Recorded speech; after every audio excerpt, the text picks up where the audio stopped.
Okay, let's take a look at mid lane. This is going to be two parts. In part one, I'm going to cover champ select and early game. In part two, I'm going to cover mid game and onwards. Primarily what we're going to do here is go through notes in each different part of the game, which is going to tell you what you need to think about in different parts of the game in order to have your focus at the right area and sort of help give yourself a game plan so that you avoid playing on autopilot and you're actually playing proactively in a healthy manner in terms of the game. Mid lane is one of the broadest roles with the most amount of options, so it can very easily get a lot of confusion when you're playing because there's so many different options for what you can do. So I've tried to limit it down to sort of give you a better idea of what a good game plan should look like when you're playing mid lane and what you should really be thinking about and what you should be trying to achieve when you're playing. So let's just jump right in it. We're going to start with champ select, and there's four things that you should be considering when you're in champ select and when you're in the loading screen. And it's the jungle clear speed differential, which is the speed difference between your jungler and their jungler, so that you can track where the jungler is level 3 and also later, but primarily level 3 based on whether or not the enemy bot lane gave a leash to the jungler, so you know where he starts, and then when he's going to be leaving his second buff or his third camp, because that's when he's going to be ganking with his level 3. We want to think about the push and power in the mid lane level 1, 2, 3, and 6. It's level 2, 3, and 6 because this is when you get new levels. Level 4 and 5 are not that important in most matchups, but why we think about the push and power difference here is because you always want to try to get the levels first when you can so that you can get level advantage trades. And if you have power, that means that you're stronger on the same level, then you can look to trade more on the same level. We also want to try to pre-plan and pre-think not only the lane phase, but our roaming and our vision for the early game when we're in champ select and loading screen, so that you sort of get a better idea of what you want to do. This can be, for example, looking at the different lanes in the game and thinking about whether you want to try to roam towards top lane or whether you want to roam towards bot lane whenever you have free push in your lane, which side you want to have vision control on, how you're going to play according to the enemy jungler, stuff like this. Also want to consider whether or not this is a game where you want to do a teleport after the 4th wave. This is called a pressure teleport, and it can be especially good for mid lane. How this works in the mid lane is after the 4th minion wave, you base, you buy either a Dark Seal or another Doran's, or if you're AD, you might even be able to buy a Longsword or something like this. You buy Pink Wards and you buy potions. Teleport back on the 5th wave. You instantly trade the enemy laner and get him out of the lane, and then you can use your Pink Ward on either side that you want to pressure, and you already have vision control and you already have item advantage in the lane, and then you can push this advantage to either push the enemy laner, force him to base, which can allow you to roam. So it's something that you want to consider every game, and if you just want to try it, then go give it a try. 10 games.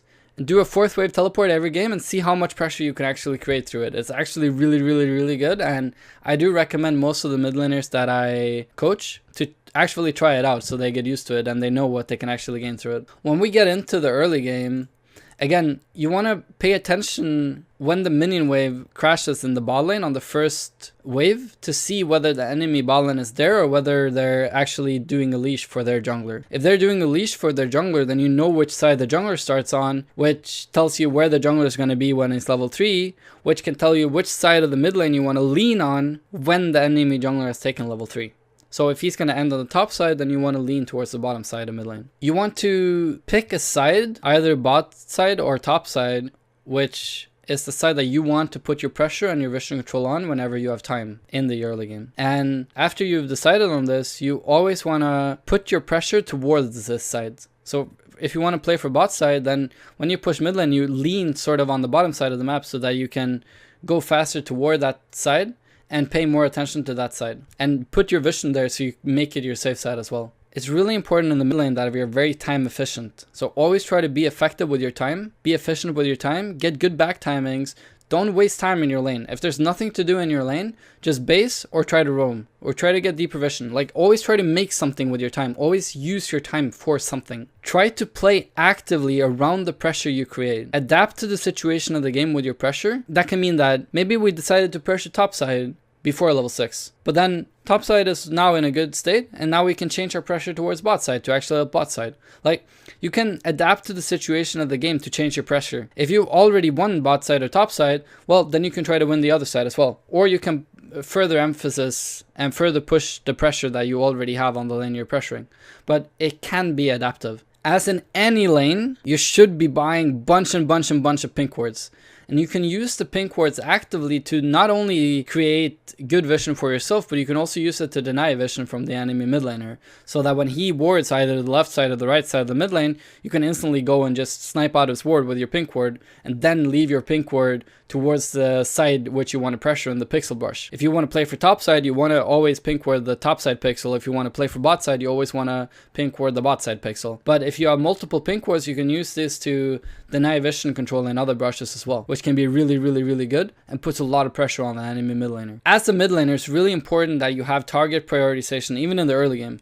So you want to have a very clear image in your head. Who do you want to use your summoners for? Especially if you have Ignite or Exhaust, and who do you want to use your ultimate for? For example, if you're playing a Malzahar, it's really important that you have a game plan idea with your ultimate, even in the early game, even for the early skirmishes, so that you get the most out of your abilities. As a mid laner, it's really important that we maintain a push and pressure side mentality. That means that you always try to get a push and you always try to pressure the side that you want to pressure whenever you can. If the jungler is camping your lane and maybe you've already lost your lane, well, of course, then it's going to be different. But as long as you can, you always try to push and pressure sides. The faster you push, the more minions you push into the enemy mid laner's tower, the more time you have to roam. If you can, always pressure. When you've pushed the enemy mid laner to the tower so that he's stuck on his tower clearing minions, that's when you look for roams either bot lane or top lane, or just to get vision control, or to get a good base. Always try to push the minions to the tower aggro so that the